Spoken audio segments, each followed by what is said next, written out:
move into our Q&A section now, and we're going to start with our super fan of paternity court, Lori. If you have your question for Judge Lake. Well, it's more so question. Okay. Now's your time. I know she watches every day. She tweets every day. Oh, thank you.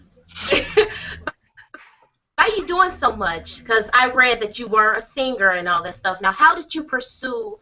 Because, you know, there's so many gimmicks out there. Yeah. And so many ways you can actually get yourself in more trouble than good. Now, how did you know the real deal? You mean in terms of music or in terms of just pursuing my dreams in general? Pursuing the things in general. You know, I'm a big believer in riding the wave of life. That's what I call it. I say, put it out there and see what happens, and know yourself enough to know that your intuition, your instinct is going to help guide you. Usually your first gut about something or someone, honestly, it usually is true. Mm-hmm. And I'm one of those people where I've just learned to trust my spirit, and let's really keep it real. I've learned it because I have not followed my gut enough times, right? And ended up saying to myself, now you know. that then, no, listen. With age comes wisdom, you guys. You know, and I'm not saying I'm old, but I'm old enough where, you know, I've had my 20s, I'll say that. And I've had my 30s.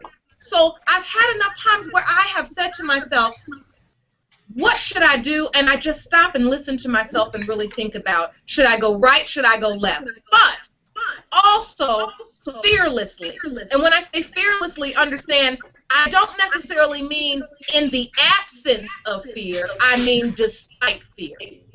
Because we're all going to feel fear sometime, like, well, I don't know what to do. I don't know what to do.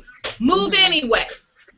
Because one thing's for sure, you're not going to experience these things. I would have never done the things that I have done in my lifetime if I would have sat, you know, think long, think wrong. I would have just been still there thinking. So I tell people sometimes, don't overthink it. Listen to your spirit, follow your heart, but most importantly, take action, because there's a whole life out there to be lived. There's all of these things, opportunities for you to experience. And if you're fearful or if you think you're going to always make the wrong decision, you're never going to do anything. And sometimes the wrong decisions can be your best lesson. I like that. Woo! Absolutely. Lessons on life. Absolutely. The truth. Love it.